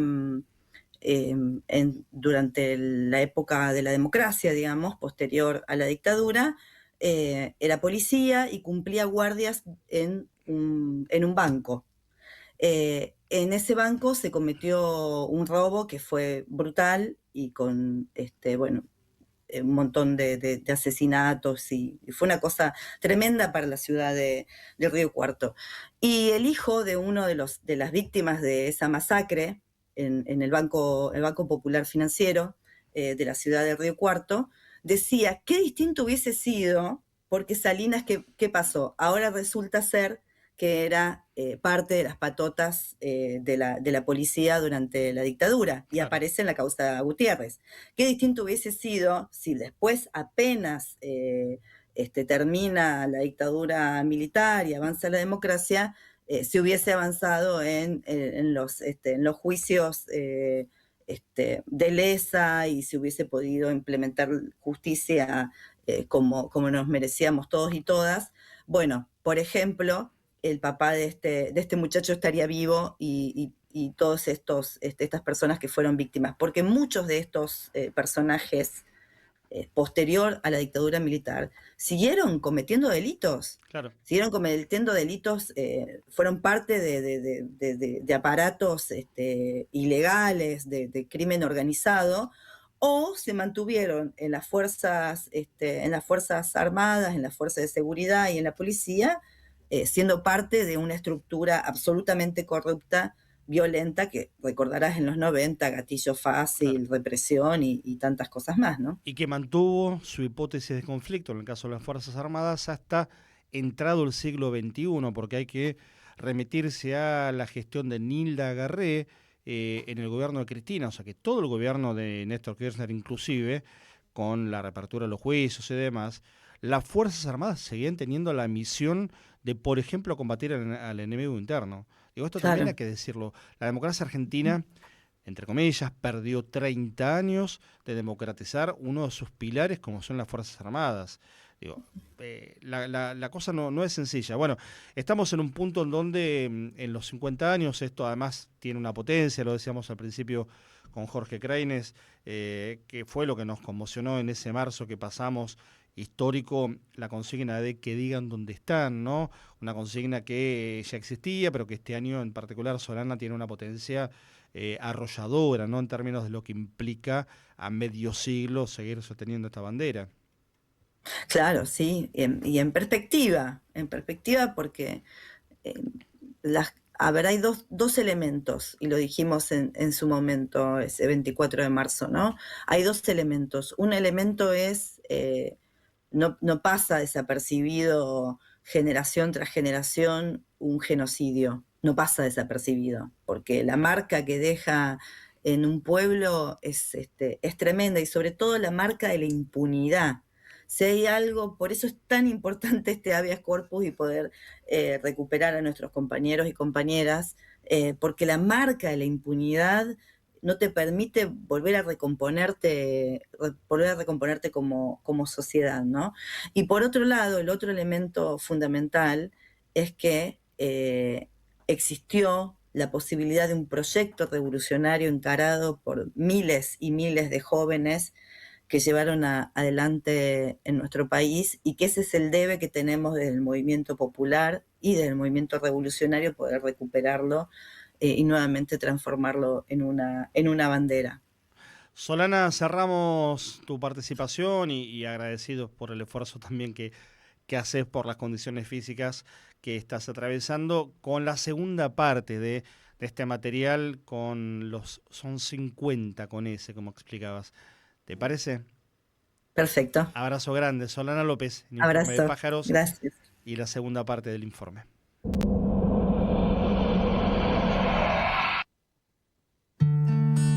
Y también se me ocurre, y esto es especulativo, ¿no? Pero es como que toman estos...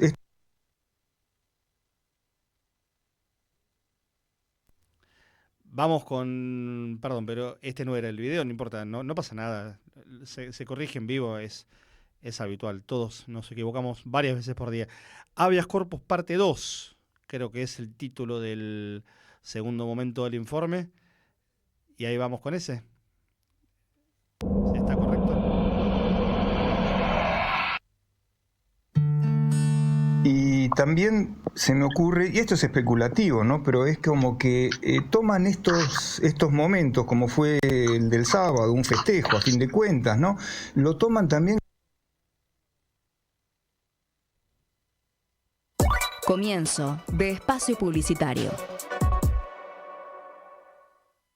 Las abuelas de Plaza de Mayo necesitan nuestra ayuda para encontrar a sus nietos. Con tu aporte podés colaborar en la búsqueda de todos los que faltan. Por más abrazos, por más encuentros, hacé tu donación. www.abuelas.org.ar. Despidos y bajos salarios. Los despidos se convirtieron en la política laboral del gobierno. Buscan imponerlos junto a la baja de salarios en el Estado para lograr el disciplinamiento social y regular el mercado de trabajo. Que no nos tapen la cruda realidad. Hoy, más que nunca, tenemos que estar resistiendo desde el aire. Historias y canciones del tercer planeta. 10 años en la radio y en tus oídos. Lo bueno de los talleres para la tercera edad de la panadería es que mamá se enganchó enseguida con guitarra eléctrica. Lo malo es que ensaya en casa. Ahí está, otra vez, dale que dale con la guitarra eléctrica. Hace una pausa nada más que para comer. Comida de la panadería, claro. No veo la hora de que empiecen a dar cursos de origami, de filatelia, de relojería, de lo que sea, con tal de que baje un cambio. Talleres para la tercera edad de la panadería. Llegar a grande no es para cualquiera. Talleres para la tercera edad de la panadería. En Instagram y en Facebook, La Panadería Cultural. Desde el potrero, valiente como ninguno. Con y sin reglas, encontraste el camino. Y no te importaba cuál. Si era a la derecha, a la izquierda, al centro, si había piedras o pasajeros rezagados. Siempre le metiste para adelante. Uno, otro. Y otro más, y otro más. Lograste lo que quisiste. Conquistaste el mundo. Conseguiste lo que queríamos. La besaste y te abrazamos como a nadie con el alma. Instaurándote como un tatuaje en lo más profundo de nuestro corazón. Hoy, el universo se inclina ante el más grande. Diego Armando Maradona.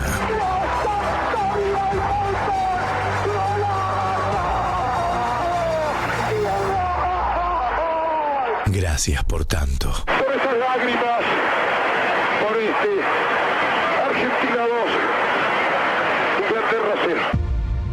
Tu radio, siempre. A la bronca. Hace la radio.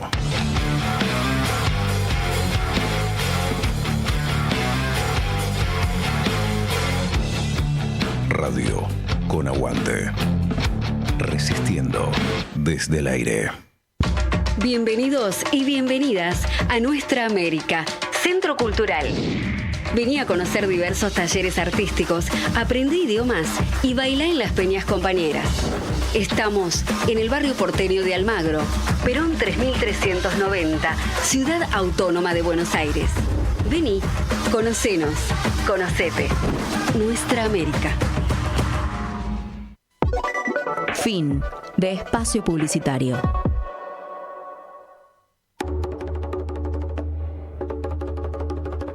Teatro, danza, música, cine, series, libros y canciones.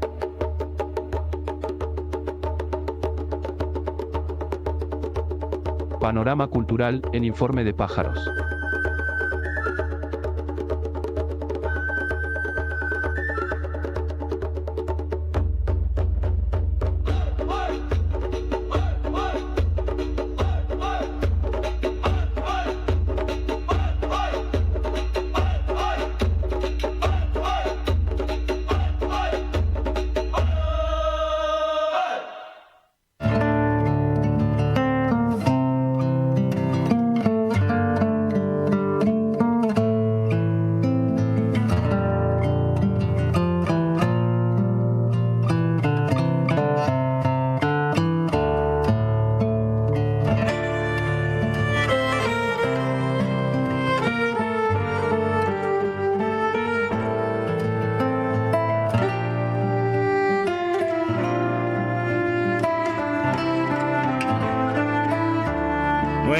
Noche en toda la República Argentina, los que estamos en vivo aquí en radioconaguante.com.ar tenemos ese dato, pero ahora vamos a viajar hacia la provincia de Santiago del Estero y estamos en contacto con José Cuellar Guina, le dicen, y nos está escuchando referente de la zona norte del MUCAS, el Movimiento Campesino de Santiago del Estero. Guina, ¿cómo estás? Pablo Mercado te saluda aquí en Informe de Pájaros en Buenos Aires. Buenas noches, Pablo. Buenas noches a toda tu audiencia. Aquí estamos bien. Aquí unos días lindos, con sol aquí en estos días. ¿Han tenido frío? Contanos un poquito a ver para ver el panorama allí en la provincia. Sí, ha habido unos días de mucho frío, unas noches de mucho frío, pero bueno, es el tiempo que nos toca vivir, así que bueno. El momento del año. Tenemos una duda con respecto a por qué te dicen Guina. ¿De dónde viene? No, generalmente es una costumbre aquí en Santiago del Estero, bueno, que generalmente casi todas las personas tenemos un apodo, pero aún no sé ni por qué me dicen así, pero desde muy niño que ya me llamaban así nomás. Y quedó. Sí. O sea, te dicen José, por ahí no te das vuelta, pero Guina sí. Sí, tal cual. Guina, el MOCAS se cumplió el año pasado, ¿no? 35 años, son casi 4 décadas de lucha con un modelo de trabajo, con una militancia y con un proyecto, en definitiva, con mucho peso, con mucha solidez. ¿En qué momento está hoy el MOCASE? Porque hay cantidad de cuestiones que queríamos consultarte, que tienen que ver con la tierra, con la soberanía, con la lucha histórica de ustedes, pero ¿en qué momento está hoy el MOCASE? Bueno, para comentarte un poco, sí, los 4 de agosto siempre es el cumpleaños del movimiento campesino del MOCASE. Bueno, ahora este año también tenemos la fiesta del festejo del cumpleaños del movimiento, con algunas actividades y cosas que hacemos para la militancia del movimiento y bueno, para las militancias que a veces también vienen de afuera a visitarnos, así que es un lindo momento de formación, festejo y formación para nuestras familias campesinas y urbanas también que militan dentro de nuestra organización. ¿Cuál es el desafío presente? Porque el momento de la Argentina hoy tiene un gobierno nacional con un proyecto que muchos definimos como colonizador, como entreguista, pero con un altísimo componente de extranjerización también de la economía en general, pero también de la tierra, ¿no? ¿Qué momento es hoy para el MOCASE y qué peligros distintos a los que han transitado todo este tiempo? Bueno, hoy nuestro mayor desafío es muy, similar al que vive todo el país, ¿no? Con este gobierno que una de las cosas con las que nos ataca es, por ejemplo, el hambre, la injusticia también, ¿no? Porque es un gobierno que es muy autoritario en muchas decisiones que toma para el rumbo de este país. Muchas son muchas decisiones impuestas, ¿no? para nuestra ciudadanía. Así que tenemos ese desafío, como todo, de militar, de contener también a toda la sociedad. Por suerte, bueno, aquí en Santiago del Estero, aún Milei todavía no ganó elecciones, aquí perdió por más del 70%.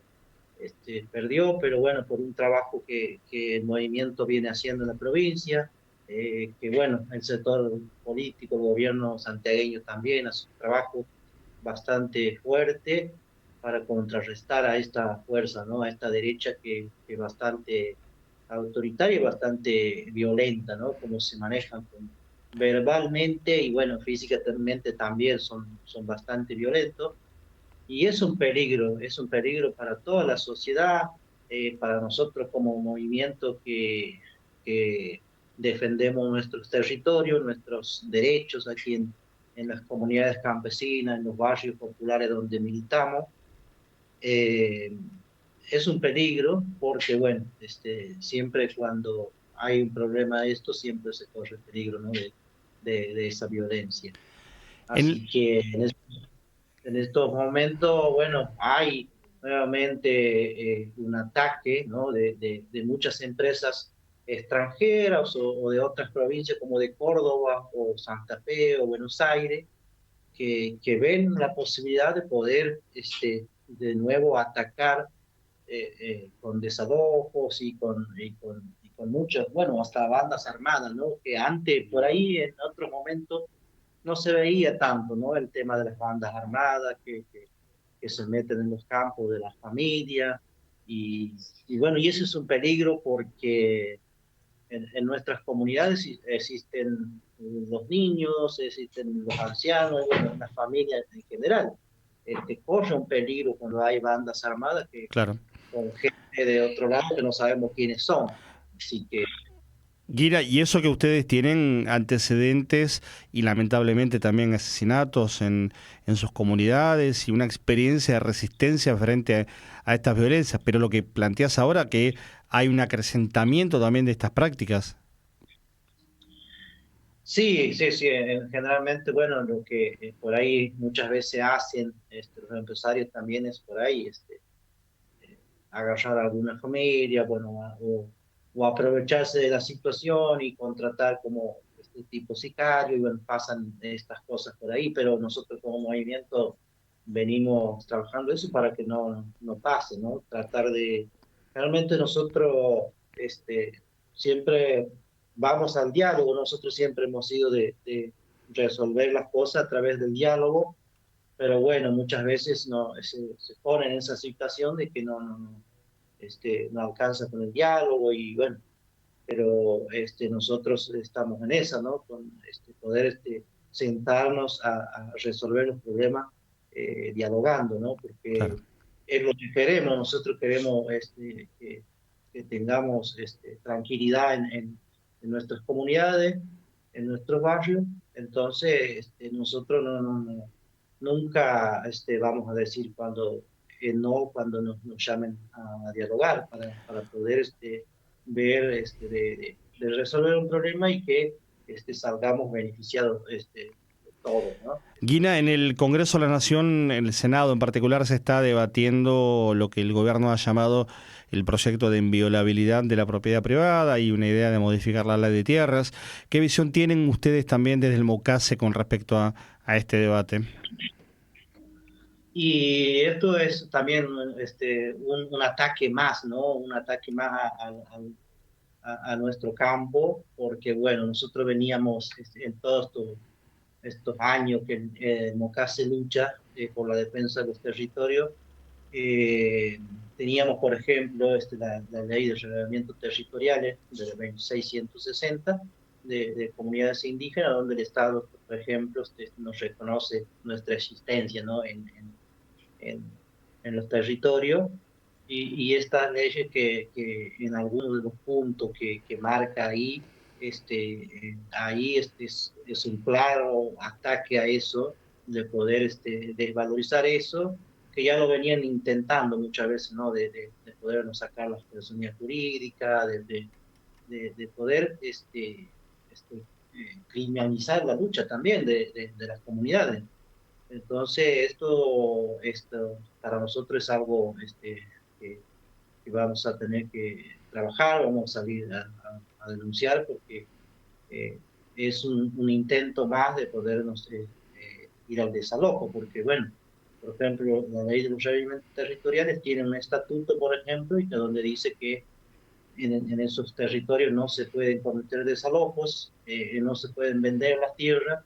Entonces sabemos que cómo termina esto, ¿no? El tema de cambiar las leyes, luego de poner decretos, todas estas cosas, es el intento de podernos, del saqueo, ¿no? El saqueo de los bienes naturales que nosotros en todos estos años venimos defendiendo, ¿no? Como el monte, el agua, ¿no? En los ríos, por ejemplo, que hay en esta zona, todo, ¿no? Todo lo que nosotros llamamos parte del territorio es un intento de eso, ¿no? Se va para ese lado, nosotros lo tenemos claro, que este gobierno siempre va a poner leyes o va a hacer decretos donde puedan hacer este tema de poder vender las tierras o poder saquear nuestros territorios, y eso claro, está clarito. Guina, te pregunto, y casi que para el final, y agradecerte este rato de charla también, ¿cómo están los proyectos hoy del MOCASE, ¿no? En términos de formación, en términos de pensar los alimentos, las semillas? ¿Cómo está esa etapa y esa tarea que también ha sido una marca de estos años de trayectoria del MOCASE? Bueno, creo que es interesante esa pregunta. Bueno, nosotros como familias campesinas somos productoras, ¿no? Y Santiago es bastante grande y tiene varios lugares muy distintos en el norte o en el sur. En algunos lugares, bueno, en el sur, por ejemplo, más se crían los cabritos, las cabras, por ejemplo, y se vive de eso, las familias exportan eso, por ejemplo, los cabritos que se comen en Córdoba, por ejemplo, en Villa Carlos Paz o en el Dique, son cabritos que van de la zona sur de Santiago del Estero, la mayoría. Y aquí en el norte, donde estamos nosotros, en estos departamentos del norte, somos productores de vaca, por ejemplo. En otros lugares, como en el centro, Figueroa, por ejemplo, se hace más la cuestión de la alfalfa, de la sandía, del zapallo, todas estas cositas, ¿no? Te estoy diciendo en mayor escala que se hace, ¿no? Después se cría cabra, se cría chancho, vaca, pero en menor porción. Pero bueno, en el norte tenemos fuertemente la producción de vaca y eso se consume en las carnicerías, llegan a las carnicerías de los pueblos, que también, bueno, por ahí hay algunas leyes ahora sobre eso, que es nacional, el tema, bueno, de muchas cláusulas que por ahí muchas veces nos impide poder ir vendiendo los animales, ¿no? Claro. Que realmente son costosas, como el tema de las caravanas, el tema de las dosis de vacuna, que bueno, con el argumento de que exportamos carne, nos ponen esa cláusula, entonces, bueno, por ahí muchas veces no pueden llegar los alimentos a las zonas urbanas, que es donde hace falta, ¿no? Claro, no, y además, perdón, la combinación de aumento de costos seguramente para ustedes y también de la imposibilidad de comprar alimentos producto de que la vida está muy cara, entonces ahí el mercado también se va achicando en términos del mercado interno, por ejemplo. Sí, eso y también nos permite llegar porque nosotros por ahí lo que no vendemos, lo que no se vende, pero después se consume, por ejemplo, en los comedores que tenemos en los pueblos, por ejemplo. Claro. ¿No? Toda la producción, no solo agrícola y también, bueno, de carne, de todo. Nosotros generalmente nos manejamos así, bueno, sostenernos entre todos. Y eso está en peligro, digamos, porque nosotros usamos, por ejemplo, para la siembra, semillas criollas, y bueno, y eso, si no nos permiten eso, por ahí estamos también en peligro, porque bueno, después andar a comprar una semilla de estas transgénicas que te venden son carísimas, digamos, y si después pierdes la cosecha, no quedas perdiendo, entonces es un peligro también nosotros, es un impedimento también de poder, porque los costos son los que suben muchas veces. Tal cual. Bueno, Gina, la verdad que queremos agradecer este contacto, quedamos a disposición para seguir pensando estos temas y para comunicar, por supuesto, todo aquello que necesiten allí en la provincia y en el movimiento. Ahí no sé si una última cosa que quería comentar ahí. Sí. Sobre todo invitarlo también a ustedes algún día que puedan venir a conocer. Nosotros hacemos todos los años, creo que más de 25 años que venimos haciendo las pasantías vivenciales que llamamos nosotros, que son ahora en las vacaciones de julio. Este año está viniendo un grupo más de 60 jóvenes estudiantes y de barrios también, de Buenos Aires y de Córdoba, algunos de Santiago Capital también, a las pasantías que se dan del 25 de julio hasta el 5 de agosto. Hasta después del 4 tenemos el festejo del movimiento también, Bien. La pasantía ahí en el festejo. Y bueno, eso está abierto para todo el que quiera venir, y si es una instancia de formación para que nos conozcan también y para que nosotros conozcamos, hacemos un intercambio ahí. Los chicos vienen y se quedan todos esos 10 días viviendo en los ranchos campesinos con las familias y haciendo el día a día con las familias campesinas. Así que es una forma que hace muchísimos años que hacemos, y mucha gente también nos conoce porque, bueno, por eso, por las pasantías que son algo muy importante para el movimiento, que dio mucho fruto a la militancia, y así que bueno, haciendo ese intercambio, ¿no?, con otras organizaciones de la ciudad, también estudiantiles y organizaciones sociales, de todo, ¿no?, que han pasado por este movimiento y por nuestro rancho, ¿no?, que está abierto a todo, ¿no?, a todo el que quiera llegar y conocernos. Siempre nosotros aquí somos muy hospitalarios y bueno, y nos brindamos abiertamente para que nos conozcan, para que vengan y compartan con nosotros. Perfecto, del 25 de julio al 4 de agosto, al 5 de agosto, y en ese marco también la celebración por los 36 años del Bocase. Si te parece, por esos días volvemos a conversar y nos hacen también un balance de cómo fue este año la experiencia y seguimos compartiendo estos conocimientos y este momento de acercarnos a la realidad de la provincia y del movimiento, como te decía. Muy bien, me parece muy bien. Te mandamos un abrazo enorme y gracias por la charla. A ustedes, muchas gracias.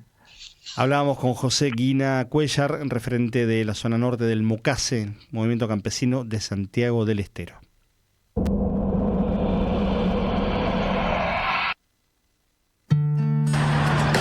La pelota es pasión, es un pilar de nuestra cultura, jugar a la pelota, algo que nos identifica como argentinos.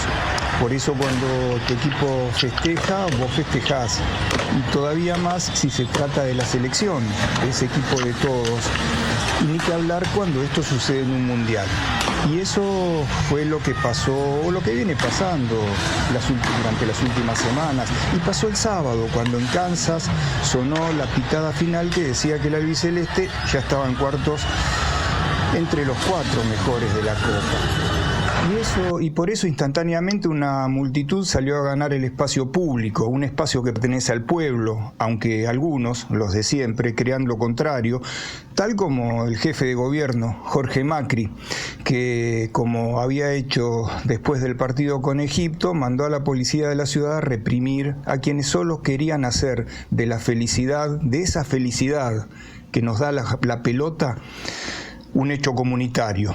Y entre el piberío que fue a la Plaza de la República, ahí donde está el obelisco, estaba Julián, que fue a celebrar junto a sus compañeros del Nacional Buenos Aires, y a quien un artero disparo policial casi le hizo perder un ojo. Nicolás Finoli es integrante del Partido Comunista y es el papá de Julián. ¿Qué tal, Nicolás? ¿Y cómo está Julián?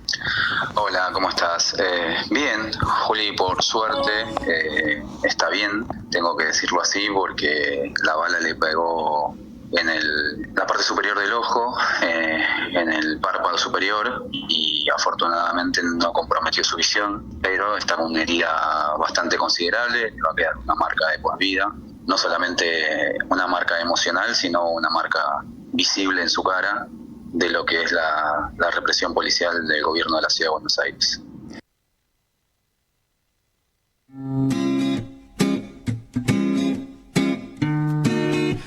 Parte de lo que dejaba el sábado la represión en las inmediaciones del obelisco, reflejadas en esta nota, Nicolás Finoli, el papá de Julián, un joven adolescente. Agradecemos, por supuesto, el material a nuestros colegas de Radio Rebelde en San Luis que han hecho la nota con Nicolás. Hay una segunda parte donde sigue contando qué fue lo que ocurrió en esa madrugada después del partido con Suiza, en donde la Argentina clasificó para las semifinales del Mundial.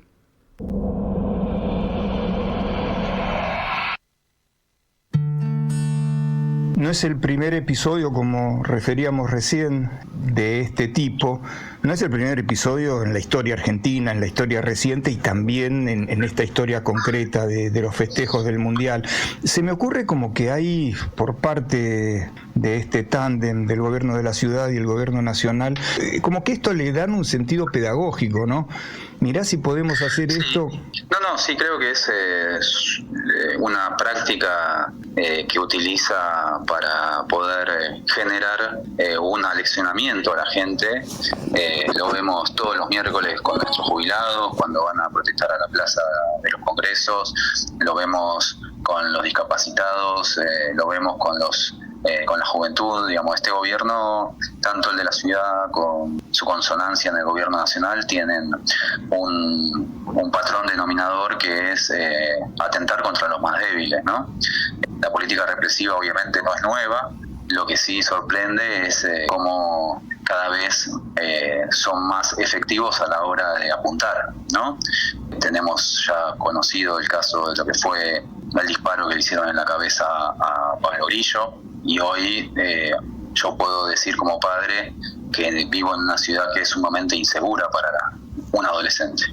Vos mencionabas lo de Pablo, y también en esa misma saga hay que recordar lo que antes, años antes, no hace tanto, pasó en Chile con la represión que finalmente acabó con el gobierno de Piñera, ¿no? Donde la metodología empleada por las fuerzas policiales es la misma que están utilizando ahora acá en Argentina. Sí, es estas fuerzas que son entrenadas, digamos, bajo las modalidades de la represión en Israel, en Estados Unidos, que de profesionales no tienen absolutamente nada, o en realidad son profesionales al servicio de cubrir los intereses de un sector muy pequeño de la sociedad. Como te decía antes, el tema acá no es solamente lo que nos pasó individualmente a mi hijo y a mí, digamos, a mi familia, sino que esto es algo que se viene repitiendo sistemáticamente en cada uno de los lugares públicos donde la gente quiere disfrutar, salir a usar, a hacer uso del mismo, ¿sí?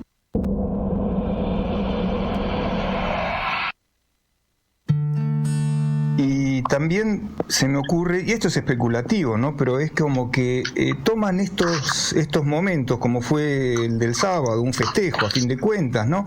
Lo toman también como un escenario de ensayo, ¿no? Para represiones posteriores. Sí, es algo, como te dije, es una metodología que se viene repitiendo.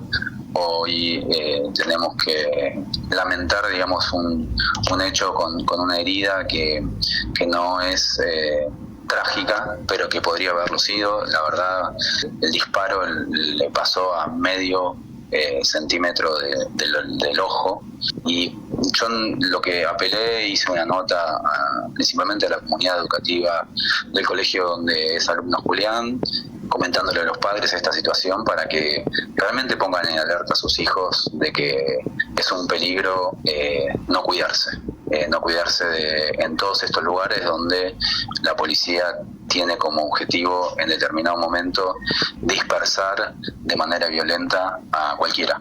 No importa si sos joven, grande, viejo, la policía apunta y dispara, no pregunta.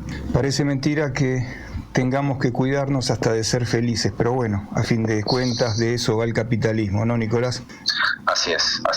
Esperemos que siga evolucionando bien, Julián, que bueno, que esto pueda ser, como vos dijiste, un momento de aprendizaje, y que como sociedad, como pueblo, ¿no? Podamos empezar a desandar este camino para encontrar otro que seguramente tiene que ser mejor, por pibes como Julián, ¿no? Que son los que lo van a tener que vivir. Sí, yo creo que lo importante hoy es no naturalizar esto. Bajo ningún concepto tenemos que permitirles que esto sea lo común, lo que pase diariamente. Entonces, a partir de esa situación, más allá de la denuncia que estamos haciendo con los compañeros de la liga, vamos a tratar de llevar esto hasta las últimas consecuencias para que a ningún otro pibe le pase esto. Y el agradecimiento deseamos a los colegas de Síntesis Informativa en el 104.1 FM de la provincia de San Luis, en Radio Rebelde, Síntesis Informativa en Radio Rebelde en la provincia de San Luis. Y hablando de rebeldías, hablando de tensiones y de la historia también, claro, Argentina-Inglaterra, Inglaterra-Argentina por el Mundial, en placas, la historia de una relación de más de 2 siglos en estos momentos que hemos separado de la historia aquí en Informe de Pájaros. El partido eterno, Argentina-Inglaterra, será el 5º por mundiales, 2 para cada uno por el momento, y vamos a ver por qué tiene tanta carga histórica este partido, que está por estas horas dejando en vilo a la Argentina. En esta semifinal del Mundial, un cruce que nunca fue solo un partido y condensa de alguna manera 2 siglos de historias entre ambos países. Y todo arranca en 1806 y 1807 con las invasiones inglesas. El primer choque, claro, no fue en una cancha, fue en las calles de la ciudad de Buenos Aires. En las dos, los ingleses se fueron con la cola entre las patas. En el siglo XIX-XX, claro, aparece un nuevo momento, porque después de la Revolución de Mayo emerge como potencia asociada al gobierno argentino en distintos momentos el Reino Unido, ferrocarriles, puertos, servicios públicos y un vínculo comercial que marcó al país. Pensemos que hasta la década de los 40 del siglo XX los ferrocarriles y el teléfono eran propiedad de empresas inglesas, hasta que llegó un coronel en ese entonces a cargo de la presidencia, un tal Juan Domingo Perón. Hay mucho más, por supuesto, porque en ese marco también aparece en 1933, en el marco de la década infame, el Pacto Roca-Runciman, una firma de entrega y subordinación al Imperio Británico a partir del negociado de los frigoríficos y la exportación de carnes. La denuncia que hizo sobre este negociado el senador demócrata progresista Lisandro Latorre en el Senado derivó en el asesinato de su par Enzo Bordavere en plena sesión. Paréntesis, vayan a buscar la película Asesinato en el Senado de la Nación, que cuenta esto a la perfección. En ese marco aparece, por supuesto, la Guerra de las Malvinas, que es el corolario, el último capítulo de una usurpación que arrancó allá por 1833. Y en el 82, ya en el final de la dictadura, 74 días de conflicto armado, 649 argentinos y 255 británicos muertos, en el intento de la dictadura de legitimarse en su propio accionar sobre una causa justa que, por supuesto, sigue siendo motivo de reivindicación para la Argentina. Después de la guerra, ya en democracia, llegarían los acuerdos de Madrid, de declaraciones conjuntas entre ambos países para restablecer las relaciones diplomáticas y comerciales tras la guerra, y después, con el menemismo, ya en ese contexto, lo que se llamó el paraguas diplomático. Esto es lo que tiene que ver con la relación entre los países, pero en el mundo del fútbol, decíamos, hay 4 partidos previos al de mañana: 66, 86, 98 y 2002. Y en el 66, único mundial hecho en Inglaterra y único que ganaron los ingleses en condición de local, la expulsión de Antonio Ratín, el capitán argentino que murió este último sábado, a los 89 años, hombre que jugó en Boca Juniors y en el seleccionado muchos años.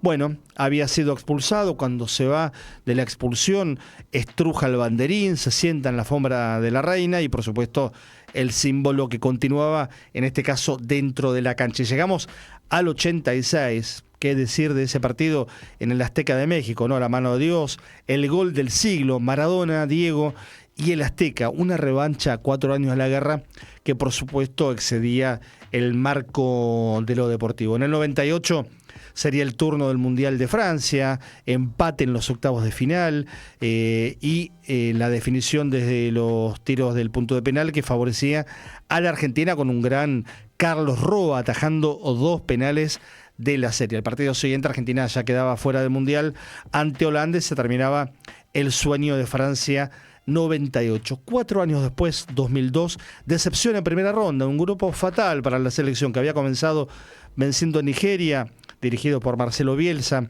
en ese mundial, pero cayó con Inglaterra en el segundo partido por 1-0, y el empate ante Suecia, que finalmente selló la eliminación temprana del torneo. Y llegamos a este 2026. En las próximas horas, en estas horas, juegan Argentina e Inglaterra por la final del mundial, el partido eterno, ya con Milei en la presidencia, con su admiración confesa por la figura de Margaret Thatcher y con Lionel Messi como emblema de la Argentina dentro del campo de juego. Otro país, otro contexto, la misma tensión para el partido eterno entre Argentina e Inglaterra.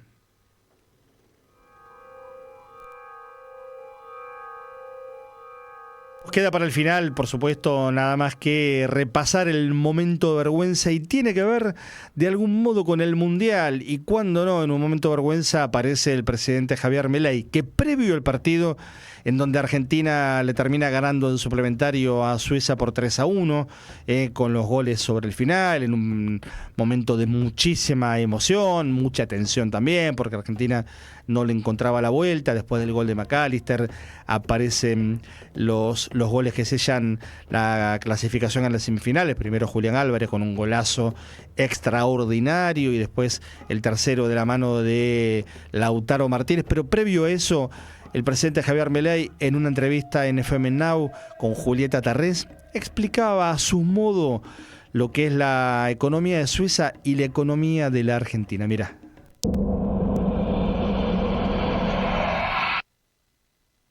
Y también escuché esa imbecilidad de que esa es una medida tomada de otro país. Digo, si eso no... Fíjese, mire cómo usted vio que Suiza es uno de los países más prósperos del mundo. Sí. ¿Qué produce Suiza? Turismo, relojes, chocolates, sí. Relojes, servicios, sí, y cortaplumas, sí, y servicios financieros, sí, y bueno, y ocasionalmente un gran jugador de tenis. ¿Ok? También. Entonces, cuando usted entra en un supermercado en Suiza, todo es importado. Si yo me guío por esa estupidez de que si esa política es o no, digamos, argenta, bueno, si los suizos hicieran eso, se morirían de hambre o estarían en un estado de obesidad flagrante, porque solamente comerían chocolate. Bueno, nosotros en Argentina solamente comeríamos dulce de leche, tendríamos unos problemas de sobrepeso tremendo, porque sería lo único que comeríamos, y andaríamos con viromes en colectivo, nada más. O sea, no tenemos mucha más cosa. Bien.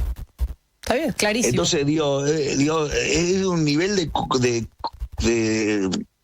cortitud, no sé, de precariedad intelectual grosero. Digo, bueno, esas son las cosas que pasan también, digamos, con los nacionalistas fanáticos, ¿no? Digamos, de pacotilla. Sí, está bien. Bueno, digamos, son...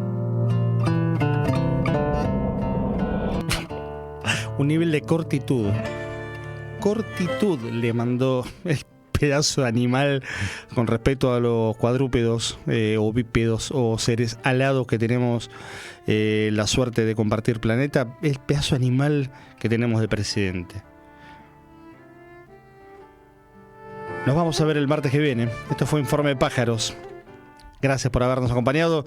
Que tengan una buena semana. Mi nombre es Pablo Bracau, y hoy con Jorge Craines, que estuvo un rato aquí con nosotros, Luana Haidt y Solana López a distancia, Guille Guerra y Pablo Fernández en los controles, hicimos nuestro programa número 38. Que tengan una buena semana y nos vemos en cualquier momento. Chau.